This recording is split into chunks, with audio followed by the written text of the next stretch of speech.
బైబిల్లో నుంచి యేసయ్య మన కొరకు ఎలాంటి ప్రేమను చూపించాడో, ఎలాంటి తగ్గింపును చూపించాడో, ఆయన ఎవరి కొరకు ఎంత త్యాగంగా మారిపోయాడో మనము ఫిలిప్పీలకు రాసిన పత్రికలో 2వ అధ్యాయం 3వ వచనం చదవండి. 2వ అధ్యాయము. క్రీస్తు యేసుకు కలిగిన ఈ మనస్సు మీరు కలిగి ఉండాలి. క్రీస్తు యేసుకు కలిగిన మనస్సు ఏమిటి? ఇక్కడ కింద వచనాల్లో ఒక్కొక్కటిగా మీకు వివరిస్తాను. క్రీస్తు యేసుకు కలిగిన మనస్సు ఏమిటో, ఎలాంటి మనస్సో మనం చదువులేకపోయినా చెవులు ఉన్నాయండి కదండి. వినటానికి మనస్సు కావాలి, ఇంకోటి చెవులు కావాలి. అర్థం చేసుకోవటానికి మనసు చక్కగా మనం విపులం చేసుకోవాలి, వినటానికి చెవులు ఒక్కాలి. కనుక గుర్తుపెట్టుకోండి, దేవుని వాక్యంలో క్రీస్తు యేసుకు కలిగిన ఈ మనస్సు మీరును, ఎలాంటి మనస్సు యేసుక్రీస్తు ప్రభు వారు కలిగి ఉన్నాడో కింద వచనాలలో చదువుతూ ముందుకు వెళదాం. ఆయన దేవుని స్వరూపమును కలిగిన వాడయుండి దేవునితో సమానముగా ఉండుట విడిచిపెట్టకూడని భాగ్యమని ఎంచుకునలేదు కానీ మనుష్యుని పోలికగా పుట్టి దాసుని స్వరూపమును, అక్కడ ఆగుదాం. దేవునికి స్తోత్రం, హల్లెలూయా. యేసుక్రీస్తు ప్రభు యొక్క మనస్సును గురించి ఇక్కడ మనం చూస్తాం. మనస్సు అంటే ఏమిటి? మనస్సు అంటే మనకు తెలిసిందండి, వాటిని అంగీకరించడం, వాటిని జరిగించడం, అర్థం చేసుకోవటం మనస్సు అంటారు దీన్ని. అవునా కదా? వాటిని అంగీకరించటం, వాటిని అర్థం చేసుకోవటం, వాటి ప్రకారం అంటే మనస్సు చక్కగా అర్థం చేసుకునేటువంటి గుణము, జరిగించే గుణము ఉంటుందండి. అయితే యేసుక్రీస్తు ప్రభువారు ఆయన మనస్సు ఏమిటంటే, ఆయన దేవుని స్వరూపము కలిగిన వాడయుండి దేవునితో సమానంగా ఉండుట విడిచిపెట్టకూడని భాగ్యమని ఎంచుకొనలేదు కానీ మనుష్యుని పోలికగా పుట్టాడు. దేవునితో సమానంగా ఉండాడు. ఎవరండి ఈయన? యేసుక్రీస్తు ప్రభువారు దేవునితో సమానత్వం, తండ్రి, కుమార, పరిశుద్ధాత్మ, తండ్రిలో నుంచి వచ్చినటువంటి వారు వీళ్ళు. యేసుక్రీస్తు ప్రభువారు మరి ఇక్కడ మనం చూసినప్పుడు ఆయనంట క్రీస్తు ఎలాంటి వైభవాన్ని విడిచి వచ్చాడు భూమి మీదకి, పరలోకాన్ని విడిచిపెట్టకూడదు అని అనుకోలేదంట. పరలోక వైభవము ఎంతో మనం కొలత వేయటానికి కానీ, అంచనా వేయటానికి కానీ, వర్ణించటానికి కానీ వీలు లేనటువంటి వైభవం పరలోక రాజ్యం. నడిచేదే బంగారపు బాట అయితే ఇంకెలా ఉండిదో చూడాలి. మనం నడిచేదే పరలోకంలో ఏమనుంది బైబిల్ అంటే, బంగారపు వీధుల్లో తిరుగుతారంట. ఎవరు? ఆయన పిల్లలు, ఆయన్ని ఆరాధించుకునే జనాంగం పరలోకానికి వెళ్ళినప్పుడు తీర్పు జరిగిన తర్వాత విశ్వాస జీవితాన్ని కాపాడుకుని పరిశుద్ధులుగా బ్రతికి రక్షింపబడి యేసుతో సహవాసం చేసి ఒకరోజు పిలుపు వచ్చినప్పుడు వెళ్ళిపోయిన తర్వాత దేవునితో ఉన్నప్పుడు అక్కడ వాళ్ళు వీధుల్లో తిరిగేది ఎక్కడంట? బంగారపు వీధులు. మనం తిరిగే వీధులే బంగారంగా ఉంటే ఆయన ఉండే స్థలం ఇంకెంత అందంగా, ఎంత చూడటానికి రమ్యంగా, చూడటానికి ఆహ్లాదకరంగా ఉండి ఉంటది. వర్ణించటానికి మనుషుల తరం కాదండి. దాన్ని చూడటానికి కూడా మన కళ్ళు సరిపోవేమో, ఈ శరీరంతో చూడలేము. అందుకనే ఈ శరీరం అందుకే ఈ పరలోకానికి వెళ్ళదు. భూమి మీద ఇది వదిలేసి పరలోకానికి వెళతాం మనం. మన ఆత్మ మనలో, అది ఆత్మలో దేవుని దగ్గరికి వెళ్ళిపోద్ది అనమాట. అయితే పరలోకాన్ని విడిచిపెట్టకూడదు అనుకోలేదంట. భూమి మీదకి వచ్చి ఎవడ పోలికను ధరించుకున్నాడు? మనుషుని పోలికను. అంటే మనలాగానే వచ్చాడు మన మధ్యలోకి. మీకు అర్థమవుతుందా? హల్లెలూయా. మీరు నిద్రపోతున్నారు, దేవునికి మహిమ కలుగును గాక. దేవునికి స్తోత్రం, దేవునికి స్తోత్రం. నిద్ర వచ్చిన వాళ్ళు మేలుకోండి, మెలుకున్న వాళ్ళకి ఇబ్బంది ఏం లేదు. నిద్ర వచ్చిన వాళ్ళకే నా మాట వాళ్ళకి కొంచెం తట్టిద్ది, అంతేగాని మెలుకున్న వాళ్ళకి ఏం బాధలేదు, చక్కగా మీరు వినొచ్చు. అయితే పరలోకములో అక్కడ ఉండి భూలోకానికి రావాల్సిన మనసే ఉండదండి ఇంకా అసలు. కానీ ఎందుకు వచ్చాడో తెలుసా? ఈ లోకాన్ని దేవుడు ఎంతో ప్రేమించాడు. మనం నశించిపోతున్న వారంగా ఉన్నాం, పాపంలో పెనుగులాడుతున్నాం. దేవునితో పెనుగులాడే స్వభావాలు మనుషులకు లేవు. పాపంలో పెనుగులాడుతూ నశింపటానికి దగ్గరకు వచ్చినటువంటి ఈ జనాంగం కోసము అలనాడు ప్రవక్తలు కానీ అందరూ ఎంత చెప్తున్నా వినలేదు జనం. అందుకే స్వయంగా దేవుడే మనుష్యుని పోలికగా భూమి మీదకు వచ్చాడండి.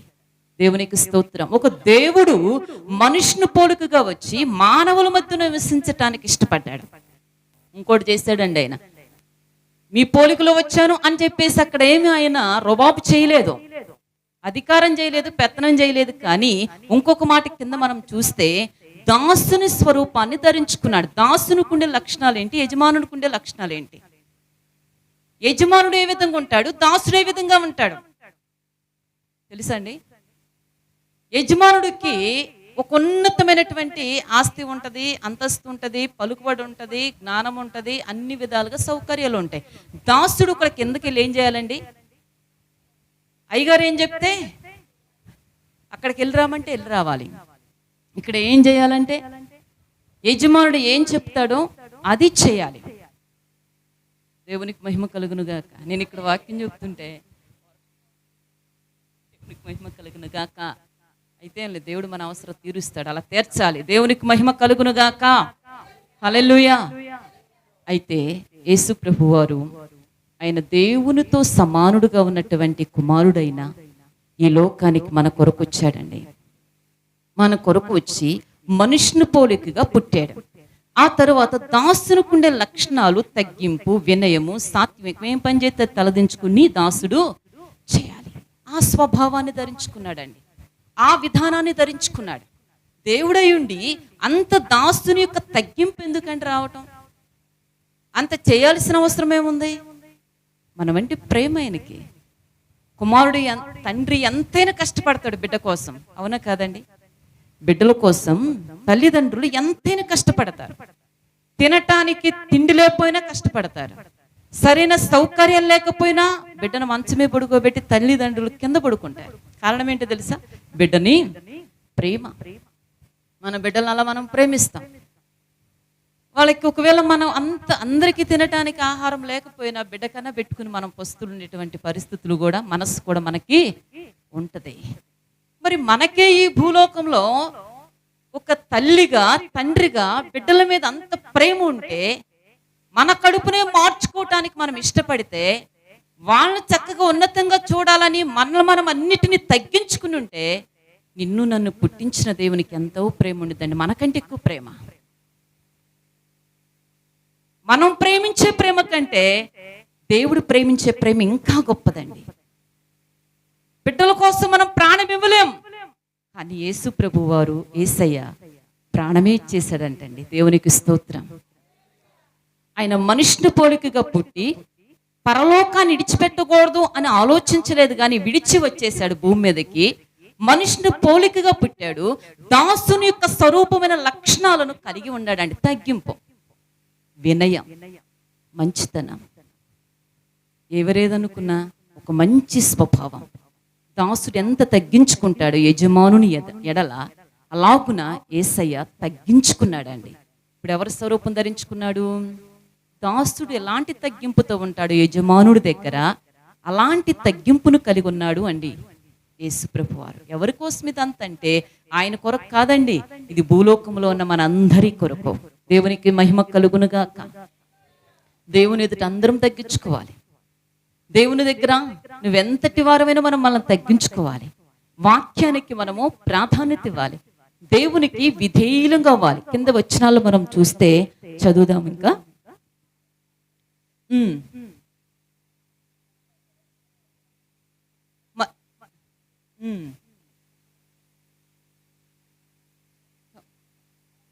మనుష్యుని పోలికగా పుట్టి దాసుని స్వరూపం ధరించు, తన్ను తాను రిక్తునిగా మారిపోయాడండి. మనుష్యుని పోలికగా పుట్టాడు. నేను చెప్పేది మీకు అర్థమవుతుందా తల్లులారా? ఏడా ఉన్నారా? పెద్దోళ్ళు పెద్ద మనసుతో ఆలోచించుకోవాలి. అర్థం కాని వాళ్ళు ఏంటంటే చక్కగా చెవికి ఆలకిస్తూ ఉండాలి. పెద్ద మనసు చేసుకుంటా ఉంటారు చూడండి. పెద్ద మనసు చేసుకుని ఆలకించాలి దేవుని వాక్యం. ఈయనే ప్రతి ఒక్కరు కూడా దేవుని వాక్యం వింటూ ఉండాలి, ఆలకించాలి శ్రద్ధగా. అయితే ఇక్కడ మనం చూస్తాం కదండి, ఇక్కడ ఆయనంట దాసుని స్వరూపం ధరించుకుని తన్ను తానే రిక్తునిగా చేసుకున్నాడు. రిక్తునిగా మనుషుని పోలికగా పుట్టాడు. దాసుని స్వరూపం కలిగినటువంటి తగ్గింపును చూపించాడు. రిక్తునిగా మారిపోయాడు. చూడండి, మనం ప్రతి నెల భుజిస్తూ ఉంటామండి. ఏమిటది? ఒక రక్తంగా, ఒక రొట్టిగా మన ఎదుటికి తేబడిపోయాడు. అంతగా నలిగిపోయాడండి దేవుడు. దేవునికి స్తోత్రం. అంత తగ్గింపులో ఒక బల్ల మీదకి వచ్చేసాడు ఆయన. ఎలా వచ్చాడు? ఒక రొట్టిగా అంత రిక్తునిగా చేసేసుకున్నాడు మన కొరకు. ఒక రొట్టిగా మారిపోయాడు. ఒక ద్రాక్షరసంగా మన కొరకు మారిపోయాడండి యేసయ్య. పరలోక వైభవాన్ని విడిచివచ్చి మనుషుని పోలికగా పుట్టి దాసుని స్వరూపము ధరించుకుని అంత గొప్ప దేవుడు చేసిన త్యాగము, తగ్గింపు, రిక్తునియత్వం మనలో ఏం కనబడుతుందండి? దేవుని కొరకు చేసే త్యాగం ఏమైనా కనబడుతుందా? మళ్ళా మనం పరీక్షించుకుంటూ ఉంటామా? మేలు జరిగితే దేవుడని ప్రకటిస్తాం. దేవుని మాట మనం వినకుండా కొంచెం శోధన కలిగితే దేవుని మీద కోపపడుతూ ఉంటాం. అనుకున్నది అవ్వకపోతే నాకేం చేశాడే దేవుడు అంటాం. కోరుకున్న కోరిక అయితే గొప్ప దేవుడని 10 మంది చెప్తాం. కానీ నీ కొరకే ప్రాణం ఇచ్చేసాడు కదా, ఆయన చేతగానే ఏముందండి. ఒక ఆమంటది ఈ మధ్యన యూట్యూబ్లో కొంతమంది పెడతా ఉంటారు, సాక్షాత్ 3 మేకులు పీక్కోలేనాడు ఏంటి నీ దేవుడు అని చెప్తుంది. వాడు సేవకుడికి ఫోన్ చేసి, ఒక పాష్ గారికి, యేసు ప్రభుకి 3 మేకులు కొట్టారు కదా, ఆ 3 మేకులు పీక్కోలేనాడు కానీ ఈ దేవుడు అని చెప్పిందండి. సేవకుడు ఏం మాట్లాడాల, పాష్ గారిని కూడా తిట్టింది. తిట్టిన తర్వాత ఆయన, అమ్మ నేను చెప్పేది వినమన్నా, ఆమె వినలేదు. వినకుండా యేసుక్రీస్తు గురించి నేను చిన్న ప్రార్థన చేస్తానన్నాడు, ఆమె వినలేదు. ఎన్నో మాటలు మాట్లాడేసింది ఆయన్ని. అయినప్పుడు కూడా ప్రార్థన చేశారు, సంఘమంతా ప్రార్థన చేశారు. ఆ సేవకుడు కానీ ఆ సేవకుని యొక్క సంఘమంతా కూడా దేవుని పాదాల దగ్గర ప్రార్థన చేశారు. 100 మంది అంట వాళ్ళు. ఆ సంఘం ప్రార్థన చేస్తున్న ఒక 10 దినాలకు మళ్ళా ఫోన్ కాల్ వచ్చింది. ఫోన్ కాల్ వచ్చి, పాష్ గారు ఇంకా లేగవలేదు, లేవకుండా నేను పొద్దున్నే ఫోన్ చేసింది. ఏమే లేకపోతుందో నా ఫోన్ తీసాడు అయ్యగారు. అమ్మ అంటే, అయ్యా వందనాలయ్యా, అయ్యా నా కింద భయం వేస్తుంది అయ్యా, నా కొరకు ప్రార్థన చేయ్యా అంటుందండి. ఆయన అసలు స్టన్ అయిపోయాడు, ఆశ్చర్యపోయాడు. ఏమైందమ్మా, ఏంటి మొన్న తిట్టావు కదా, వారం అవుతుంది కదా నువ్వు తిట్టి, ఇంతలోకి ఏమైందమ్మా అని చెప్పేసి అన్నాడు. అయ్యా అనవసరంగా నేను అన్నానయ్యా, మిమ్మల్ని బాధ పెట్టానయ్యా, కానీ మీ దేవుళ్ళు నాకు కొన్ని విషయాలు తెలియదయ్యా అని అనకూడదు, అయినా అన్నాను. కానీ నాకేందో చిన్న ప్రార్థన చేయండి అయ్యా. అమ్మ నేను చిన్న ప్రార్థన చేసే ముందు కొంత నీకు దేవుని వాక్యం చెప్పాలి. అంతకుముందు దేవుని మాట అంటే కోప్పడేది, తిట్టేసింది. ఈ రోజున వాక్యం చెబుతానమ్మ కొద్దిసేపు అంటే, సరేనయ్యా. ఇంకా చెప్పాడు, ఇంకా చెబుతానమ్మా అన్నాడు. సరేనయ్యా. ఇంకొంచెం చెబుతానమ్మా అన్నాడు. అట్లా 3 మాటలుగా ఆయనకి దేవుని సువార్తను చెప్పాడండి. అంగీకరించింది. ప్రార్థన చేయండి అయ్యా అంది. ప్రార్థన చేసింది. పాస్టర్ ప్రార్థన చేసి, ఎప్పుడు అలా అనొద్దమ్మా, ఎప్పుడు అలా అనొద్దు, దేవుడు గొప్పవాడు, ఆయన శక్తి సామర్థ్యం నువ్వు తెలుసుకోవాలి. నీకు తెలియక మాట్లాడావో తెలిసికి మాట్లాడావో అదంతా దేవునికి తెలుసు, కానీ నువ్వు మార్చుకో. ఇప్పుడైనా మేము ఆరాధించే దేవుడు గొప్ప దేవుడు అని నువ్వు గుర్తించు అని చెప్పాడండి. కొన్ని విషయాలు ఆమె అడిగింది. ఆయనకి తెలిసి తెలియని విషయాలు కొన్ని సేవకులను అడిగితే అవన్నిటికీ చక్కగా ఆయన చెప్పాడు. ఆమె నిబ్రత వహించి ప్రార్థన చేయించుకుంది. దేవుని మాటలు కూడా అంగీకరించింది. యేసుక్రీస్తు ప్రభు వారు మన కొరకు ఎందుకు వచ్చాడండి? లోకమంతటి కొరకు. ఒక మనుషుని పోలిక ఆయన ఎందుకు ధరించుకోవాల్సి వచ్చింది? దాసుని స్వరూపం ఆయన ధరించుకున్నాడండి. తగ్గింపును కనపరిచాడు, విధేయత కనపరిచాడు, ప్రేమను కనపరిచాడు. చంప మీద కొడుతుంటే మరొక చంపని ఇలా వాల్చాడంటండి. అసలు ఎంతగా ఆయన్ని వేధించినా ఒక రిక్తునిగా తగ్గించుకుని ఆయన మాట సెలవిస్తే ఏం కలిగిందండి? ఆయన మాట సెలవిస్తే ఏం జరిగింది? ఆకాశంలో కోట్లాది దూతలు కలిగినాయి. ఆయన మాట సెలవిస్తే భూమి కలిగింది. ఆయన మాట సెలవిచ్చగా అన్ని కూడా ఒక్కొక్కటి, చెట్టులేమి, పశువులేమి, ఎగిరేటి పక్షులేమి, పాకేటి పురుగులేమి, ఇవన్నీ దేవుని వాక్కుతో కలిగినాయి. దేవుడిలో ఇంత శక్తి ఉండి ఆయనే తగ్గించుకుని ఒక దాసుని స్వరూపంకి వస్తే దాని ఎదుటి ఎందుకు దక్కించుకోవాలి? అనొద్దండి. మనకు దేవుడు నేర్పించిన పాఠాన్ని చక్కగా అనుసరిద్దాం. మనం కూడా ప్రభు ఎదుట విధేయతను కనపరుద్దాం. దేవుని బిడ్డగా నువ్వు విధేయత కనపరచాలి. వ్యక్తులుగా ఎంతవరకు మారాడు అంటే యేసు ప్రభు వారు బల్ల మీదకి చేరిపోయాడండి. ఆయన ఎలా మారాడు? ఒక రొట్టిగా, ఒక ద్రాక్షరసముగా మార్చబడిపోయాడు, నలిగిపోయాడు. అలా ఆయన మాట సెలవిస్తే అక్కడికక్కడ అంత అయిపోద్ది. ఒక్క మాట కోపంతో ఉగ్రుడై మాట్లాడితే ఏమన్నా ఉంటది అక్కడ? సుధామా కుమార్ ఏమన్నా ఉంది అక్కడ? ఇప్పుడు వరకు కూడా పచ్చగడ్డి మొక్కే లేదంట అక్కడ. వెళ్ళొచ్చిన వారు, సేవకులైన వారు వెళ్ళొస్తే అక్కడ పచ్చని చెట్టు మొక్క కూడా లేదంటండి ఇంతవరకే. దేవుడు పంపించే కోపం, శాపం అదంతా భయంకరంగా ఉంటది. కానీ యేసయ్య మన కొరకు మనల్ని ఎంతో రిక్తునిగా తగ్గించుకుని ఎంత వినయానికి దిగి వచ్చాడంటే చూడండి. నీవు దేవునికి విధేయత చూపవా? దేవుని మాట మనం వినాలి. దేవుని వాక్యాన్ని చక్కగా హృదయంలోకి చేర్చుకోవాలి. దేవుడే అంత గొప్పవాడు. ఈ భూమి మీదకి తనను తాను తగ్గించుకుని ఒక మనుషుని పోలికగా పుట్టి ఒక దాసుని స్వరూపంను, ఒక తగ్గింపును కనపరిచి ఒక రిక్తునిగా తన్ను తాను మార్చుకుని మన కొరకు ఇంత నలిగిపోతే దేవుని కొరకు మనం ఏం చేస్తున్నామండి? ఏం చేస్తున్నాం మనం? నీకు అన్ని సౌకర్యాలు కల్పించాడే దేవుడు, అన్ని సమయాల్లో ఆదుకున్నాడే దేవుడు, ఏ పరిస్థితుల్లోనైనా నీకు అక్కరగా ఉన్నాడే దేవుడు. మనుషులు నీ పక్షానికి రాకపోయినా, నీ బంధువులు నీ చేరుకు రాకపోయినా నీ ధైర్యపరిచాడే దేవుడు. కాకి చెప్పుకుంటదంటే ఎప్పుడు నాకు నా బిడ్డలు ఎంతో అందమైన వాళ్ళు. కాకి చెప్పుకుంటదంటే ఎప్పుడు ఎందుకు? దాని బిడ్డలు దానికి ఎలా కనిపిస్తారు? అందంగానే కనిపిస్తారు. ఎంత నల్లగున్నా అందంగానే కనపడతా ఉంటారు. వేటగాడుతో సారి చెప్పిందంటే నా పిల్లలు అందంగా ఉంటారని. అచ్చంగా వచ్చి ఆ కాకులనే పట్టుకున్నాడంట. అంటే ఈ కాకిలాగా ఉండరు కాబోలు అందంగా ఉంటారని చెప్పింది కనుక ఈ కాకులు దాని పిల్లలు కాదు అనుకుని ఆ కాకులనే వల్ల ఇసుకెత్తిపోయాడంట. నాలా ఉంటారంటే ఏమైందో చెప్పకుండా. ఎందుకంటే తల్లి ప్రేమ, తండ్రి ప్రేమ ఎలా ఉంటుందంటే నా పిల్లలు ఎలా ఉంటారనిపించింది, అందంగా ఉంటారు. మన దేవుని దృష్టిలో మనం ఒక చిన్న పిల్లల లాంటి వారమండి. కనుక దేవుని ప్రేమను మనం సరిగా అర్థం చేసుకోవాలి. దేవుని వాక్యాన్ని మనము చాలా జాగ్రత్తగా అంగీకరించాలి. భయముతో కూడినటువంటి భక్తి మనకు ఎంతైనా అవసరం. అర్థమవుతుంది తల్లులారా? హల్లెలూయా. అయితే చూడండి, యేసయ్య మన కొరకు అంతగా మనం తగ్గించుకుని మన కొరకు ప్రాణమే ఇస్తే ఈ రోజున మనకి ఏది కావాలన్న ఆయన కృప చొప్పున అనుగ్రహిస్తూ, ఏ సమయానికి మీరు సాక్ష్యాలు చెబుతూ ఉంటారే, సాక్ష్యాలు చెబుతూ ఉంటారు కదండి. మీకే తెలుసు కదా నేను చెప్పేదానికంటే. మీరు ఎలాంటి మీరు అనుభవిస్తున్నారు మీకే తెలుసు. కనుక ప్రియమైన దేవుని పిల్లలారా, దేవునికి ఇష్టమైన పిల్లలుగా యేసయ్య మన కొరకు అంత త్యాగం చేస్తే దేవుని కొరకు సాక్షిగా నువ్వు బ్రతకటం మనకు అంత ఆశ్చర్యమే లేదండి. అయితే ఇంకొక మాట మనం చూస్తామండి. అదే అధ్యాయంలో ఒక్క నిమిషం ఆగండి. రెండో అధ్యాయంలో ఒక్క నిమిషం ఆగమ్మా.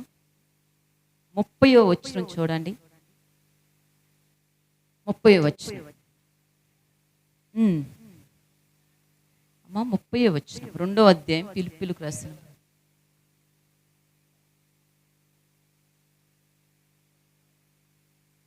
ఫిలిప్పీయులకు రాసిన పత్రిక 2వ అధ్యాయము 30వ వచనం చదవండి. అతడు తన ప్రాణమునైనను లక్ష్య పెట్టక క్రీస్తు యొక్క పని నిమిత్తము సావునకు సిద్ధమయ్యుండును గనుక పూర్ణ ఆనందముతో ప్రభువునందు అతనిని చేర్చుకుని అట్టి వారిని కనపరచాలి. ఇప్పుడు ఈ మాట ఎవరి నిమిత్తం చెప్పబడిందంటే తిమోతి అపోస్తలుడైనటువంటి పౌలు ఆ యొక్క ఫిలిప్పీలో ఉన్నటువంటి సంఘానికి తిమోతి గురించి చెప్తున్నాడు. ఏమని చెప్తున్నాడంటే తిమోతి అనేటువంటి వ్యక్తి గురించి చక్కగా దేవుని పరిచర్య నిమిత్తం సావటానికి కూడా సిద్ధంగా ఉన్నాడంటండి. అమ్మా, వినపడుతుందా మీకు? అర్థమవుతుందా? చిన్నది కూడా తట్టుకోలేనటువంటి మనసు అయిపోద్ది మంది. కానీ తిమోతి ప్రభు పని నిమిత్తం అంట సావటానికి కూడా సిద్ధంగా ఉన్నాడంట. ప్రాణం మీదకి వస్తే తప్పించుకునే విధంగా ఉండకుండా, ఏమందులో ఒక చిన్న అబద్ధం ఆడితే తప్పిపోద్ది మరణం అని అనుకోకుండా దేవుని కొరకు నిలిచారు. బైబిల్ గ్రంథంలో తెలుసు కదండి మనకి, షడ్రకు మేషకు అబేద్నెగోలు వారు దేవుని కొరకు. అగ్నిగుండం పక్కన మండుతుంది, రాజు శాస్త్రం బయలు వెళ్ళింది, దీనికి ఎవరైతే ఇలా నమస్కరించకపోతారో తీసుకెళ్ళి అగ్నిగుండంలో వేస్తాము. ఇంకో మాట కూడా చెప్పారు వాళ్ళు, 7 అంతలుగా మరలా ఉండదానికంటే ఎక్కువ చేస్తామని. ఈ మాట వినపడుతున్నా వీళ్ళ ధైర్యం ఏంటోనండి, అసలు చావుకు భయపడిపోతాం, దేవుని కొరకు నిలబడలేం, కనీసం దేవుని యొక్క ఆజ్ఞలను కూడా మనసు పెట్టలేనటువంటి రీతిలో మనం ఉంటాం, దేవుని వాక్యమును హృదయపూర్వకంగా గైకొనలేనటువంటి వారంగా ఉంటాం. ఇది కష్టతరం అనిపిస్తుంది. ఆదివారం అంటేనే కష్టతరం. పనులు వచ్చినాయి అంటే ఎందుకు వచ్చింది ఆదివారం అన్నట్టుగా అయిపోతారు బెడ్లో. ఒక అమ్మ అంటది, తొందరగా వస్తే బాగుండమ్మా ఆదివారం అంటుందమ్మా. అలాంటి తల్లులు ఎగవాలి మనంలో కూడా, అలాంటి సహోదరులుగా ఉండాలి మనం కూడా. దేవునికి స్తోత్రం. ఎందుకమ్మంటే బతుకున్నంతకాలం పనులు చేస్తూ బతకాలుగా, ఆదివారం అయితే కమ్మగా దేవుని మందిరంలో విశ్రాంతి తీసుకుంటామంటుందమ్మా. దేవునికి స్తోత్రం. కమ్మగా ప్రశాంతంగా దేవుని మాటలంట గడపొచ్చు ఆ రోజున. బతికినంతకాలం ఈ సాగు తప్పదు కదా, ఎటును దేవుడు ఎటు ఆరోగ్యాలు ఇస్తున్నాడు, పనుల్లో తోడుగా ఉంటున్నాడు కనుక ఆ ఒక్క రోజన్నా రెస్ట్ తీసుకోవాలి. దేవుని మందిరంలో దేవుని మాటలు వింటాము. ఈ రెస్ట్ దొరికే రోజు ఎప్పుడు వచ్చిద్దా యేసయ్యా అని చెప్పేసి వారం ఎదురు చూసిద్దంట ఆదివారం కోసం. ఇక్కడ అలాగే ఉండాలి. ఆదివారం తొందరగా వస్తే బాగుండు అయ్యా అనిపించేటట్టుగా ఉండాలి. పనుల కాలం వస్తే ఎందుకు వచ్చిందయ్యా అన్నట్టుగా ఉండకుండా. దేవునికి స్తోత్రం. కనుక ప్రియమైన దేవుని పిల్లలారా, తిమోతి అంట దేవుని పరిచర్య నిమిత్తం సావటానికి కూడా సిద్ధంగా ఉన్నాడంట. అయ్యా అక్కడ వ్యతిరేకతలు వస్తున్నాయి, స్వార్థ ప్రకటిస్తూ ఊరుకోరంట. నువ్వు వాడికి వెళ్తే ఏమన్నా ఇద్దేమో అంటే, లేదయ్యా. తిమోతి అంటాడు, లేదయ్యా నేను వెళతాను, దేవుని కొరకు ఏదైనా నా ప్రాణమైనా ఇచ్చేస్తాను అన్నాడండి. అందుకు పౌలు ఈ లెటర్ రాసి ఫిలిప్పీ పత్రికలో ఫిలిప్పీ సంఘానికి ఇదిగో ప్రభు పనిలో తన ప్రాణాన్ని ఇవ్వటానికి కూడా తను సిద్ధంగా ఉన్నాడు. కనుక ఆ వ్యక్తిని మీ దగ్గరకు వస్తున్నాడు కనుక ఆ వ్యక్తిని ఏం చేయాలంట, మీరు చేర్చుకోండి. ఆ తర్వాత ఏం చేయాలి, ఘనపరచాలి. ప్రభు కొరకు త్యాగం చేసేవారిని మనం ఏం చేయాలండి, ఘనపరచాలి. ప్రభు కొరకు ఎన్ని శ్రమలను అనుభవించి ప్రాణమును కూడా లక్ష్య పెట్టుకుని చేసేటువంటి వారికి మనం విలువనివ్వాలి, వారిని ఘనపరచాలి కూడా. హల్లెలూయా. ఆ షడ్రకు మేషకు చూస్తే ఏమన్నారండి వాళ్ళు, ఎక్కడ జమకలేదు, భయపడలేదు. మరణం ఏంటి అసలు భయపడాలి లెక్క అయితే. రోగం వస్తేనే మనం అమ్మో ఏమైపోద్దో చచ్చిపోతామేమన్నా భయం వచ్చిద్దా రాదండి. చిన్న బలహీనత మనలో ఏర్పడింది అనుకోండి, ఏదన్నా బలహీనత వచ్చినప్పుడు ఏమైపోద్దో చచ్చిపోతామేమో నాయనో అని ఎన్నిసార్లు వచ్చిద్దో ఆ మనస్సు. కానీ ఈయనకు అన్ని బాగుండి కూడా ఆరోగ్య విషయంలో కూడా బాగుండి దేవుని పని నిమిత్తములో సావుకైనా రెడీ అంటున్నాడు. కనుక దేవుని కొరకు అలా చేసే భక్తులు కూడా ఉన్నారండి. దేవునికి మహిమ కలుగును గాక. ఆ రోజున వాళ్ళు చేసిన త్యాగాలే ఈరోజు స్వతంత్రులుగా మనం దేవుణ్ణి ఆరాధించుకోవటానికి దొరికిన సమయం. యేసు ప్రభు యొక్క శిష్యులు పలు విధాలుగా మరణించారు. అంటే వారికి మరణం రాలేదండి, వారికి వారు చేసుకోవాలా. దేవుని స్వార్థ నిమిత్తమై ప్రకటిస్తుంటే చంపేశారు. చంపుతారన్న భయం కూడా లేకుండా ప్రాణాలకు తెగించి ఈ రోజున ప్రతిదానికి భయపడతాం. మనం ప్రతిదానికి భయపడతాం. దేవునికి మహిమ కలుగును గాక. ఈ తిమోతి చెప్తున్న మాట ఏంటంటే, అయ్యా నువ్వు ఎక్కడికి పంపిస్తే ఎక్కడికి వెళ్ళి సేవ చేస్తాను, ఎంత వ్యతిరేకులున్నా వాళ్ళ దగ్గరికి వెళ్ళి నేను సేవ చేస్తాను. ఒకవేళ చంపటానికి వాళ్ళు సిద్ధమైన నేను నిన్ను నమ్ముకుని బయటికి మాత్రం వెళ్ళను. లోకంతో నాకు పని లేదయ్యా, ఈ లోకంలో ఎంతకాలం ఉంటాము, నేను క్రీస్తు కొరకు ఏదైనా చేస్తాను అని చెప్పి ఆ తిమోతి సిద్ధమైతే ఈ లెటర్ ఆ యొక్క ఫిలిప్పీ సంఘానికి అలాగున పౌలు తెలియజేస్తున్నాడు. జాగ్రత్త, ప్రభు పరిచర్య కోసము తన మరణానికైనా సిద్ధమవుతున్నాడు కనుక, ప్రభు కోసం అవసరమైతే మరణిస్తాను అని చెప్తున్నాడు కనుక ఆ వ్యక్తిని మీ దగ్గరికి చేర్చుకోండి, ఆ వ్యక్తిని మీరు ఘనపరచండి అని చెప్తున్నాడు అండి. హల్లెలూయా. కనుక ఎలాంటి పరిస్థితి వచ్చినా నేను దేవుణ్ణి నమ్ముకుంటాను. నీ ఇంటి వారు బాధించినా నేను దేవుణ్ణి నమ్ముకుంటాను. పక్కనోళ్ళు బాధించినా నా దేవుడు నా బాధలో చిడిపించాడు, నా పాపాల నుంచి నన్ను క్షమించాడు. నువ్వేం చేస్తే నాకేంటయ్యా, నాకు ప్రభు కావాలనేటువంటి రోషం కలిగినటువంటి పిల్లలుగా తయారవ్వాలండి మనం. అలా మార్చబడాలి. వాళ్ళ అనంగాల భయపడి, వీళ్ళ అనంగాల భయపడి, కుమారుల అనంగాల భయపడి, ఇంట్లో వాళ్ళ అనంగాల భయపడి, ఈ భయపోలాట ఒక రోజున నిన్ను పిరికిదాలా చేసేసిద్ది. సాతానుడు వాడుకుంటాడు. పిరికి వారికి దేవుని రాజ్యము లేదు. పిరికి వారిని వెంబడిస్తూ ఉంటుంది సాతాను. ఇది ఒక పిరికి పెట్టేసిద్ది. దేవునిలో నిన్ను ఎదగకుండా చేస్తూ ఉంటది. ఇలా అందరిని ఉపయోగించుకుని నీ భక్తి జీవితాన్ని దేవునికి దూరంగా ఉంచేస్తూ ఉంటది. కనుక దేవుని కొరకు ఛాలెంజ్గా నిలవాలండి. ప్రభు మన కొరకు ఎంత త్యాగం చేశాడో చూడండి. దేవుని కొరకు నువ్వు నిలబడలేవా? తిమోతి అక్కడ మనం చూస్తే దేవుని కొరకు అవసరమైతే నా ప్రాణమైనా ఇస్తాను అన్నాడు. షడ్రకు మేషకు వారిని మనం చూస్తే వాళ్ళు దేవుని కొరకు ప్రాణమని ఇస్తామన్నారు, ప్రాణం పోలా. ఎంత ఆశ్చర్యం అండి! ప్రాణమైన ఇస్తామన్నారు, కానీ ప్రాణం పోయిందండి వాళ్ళ దగ్గర. చచ్చిపోయారా? దేవుని కొరకు నిలబడ్డాడు కనుక దేవుడి వారితో ఉండి నిలబడ్డాడు. దేవుని యొక్క పని నిమిత్తం వాళ్ళు దేవుని కొరకు ఒక నిశ్చింతతో ఉన్నారు కనుక, ధైర్యముతో ఉన్నారు కనుక. రాజులకు సమాధానం చెప్పడానికి భయం వేసింది కదండి. ఇంట్లో వాళ్ళకి సమాధానం చెప్పలేం. పిల్లోడు 2 క్వశ్చన్లు వేస్తే 3వ దానికి మనకు నోరు పడిపోదు. చెప్పగలుగుతామండి? ఎందుకు నీగో అన్నాడు అనుకో, నువ్వు ఎందుకటి చేస్తున్నావు అన్నాడు అనుకో, ప్రార్థనకి ఎందుకు అన్నాడు అనుకో, బాప్తిస్మం ఎందుకు అన్నాడు అనుకో, ఏదో ఒక కార్యక్రమం చెప్పంగా నీ నోరు మాట్లాడు. చేసిన మేలులన్నీ పక్కన పడేస్తావు, ఇక నీ నోరు మాట్లాడదు. ఏం చెప్పలేవు, సమాధానం ఏం మాట్లాడలేవు.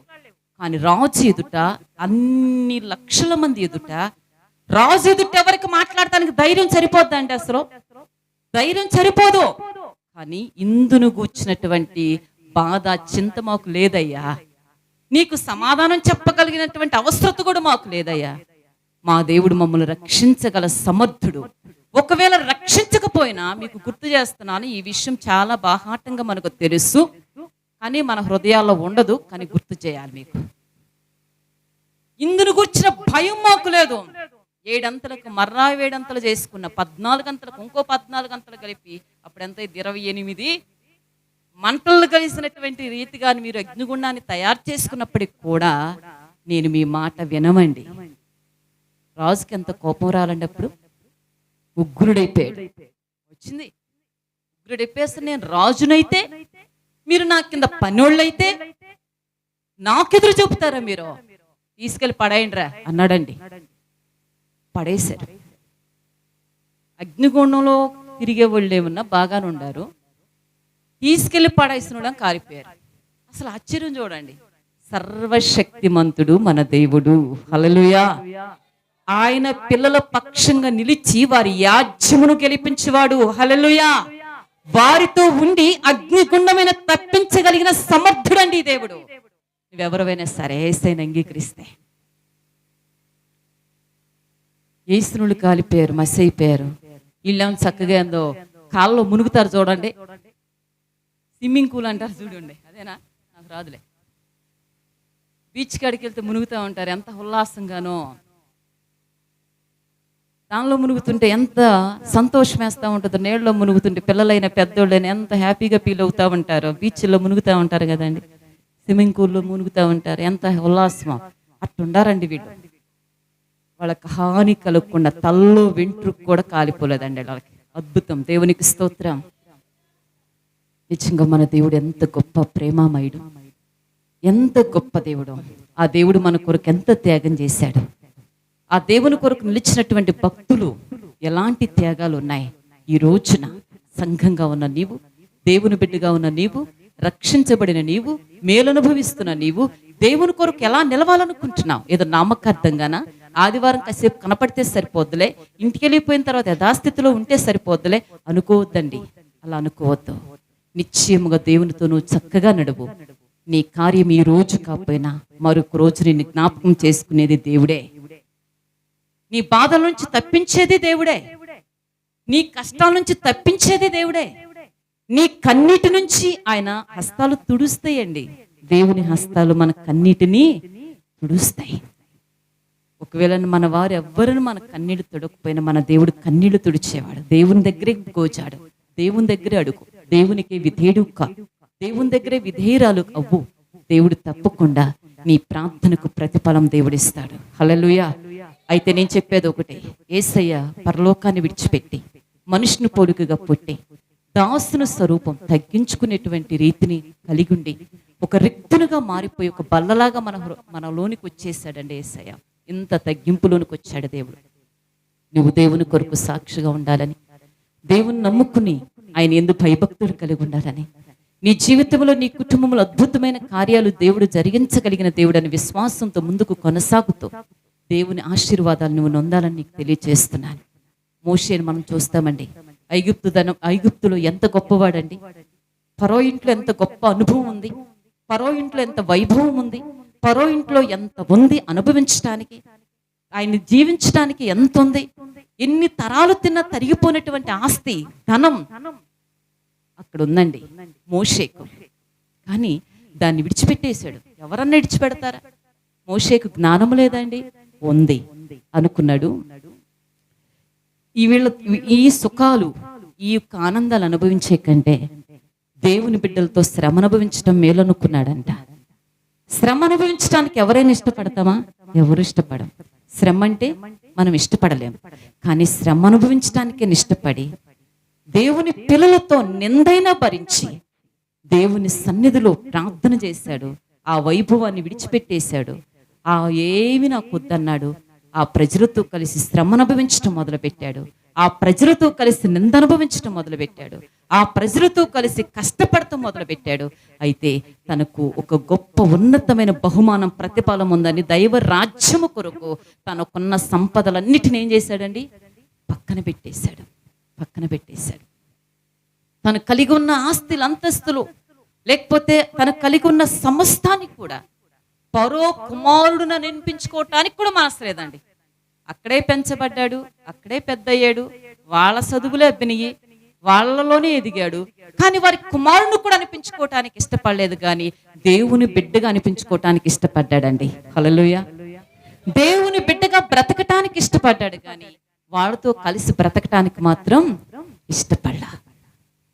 ఎందుకంటే ఈ లోక పాప భోగాలతో కూడింది కనుక నాకు ఇవేవి వద్దు, దేవునితో శ్రమైన అనుభవిస్తాను, దేవుని బిడ్డలతో నిందైన అనుభవిస్తాను, దైవ రాజ్యానికి నేను హక్కుదారును కావాలి అనుకున్నాడండి. గొప్ప విశ్వాసం.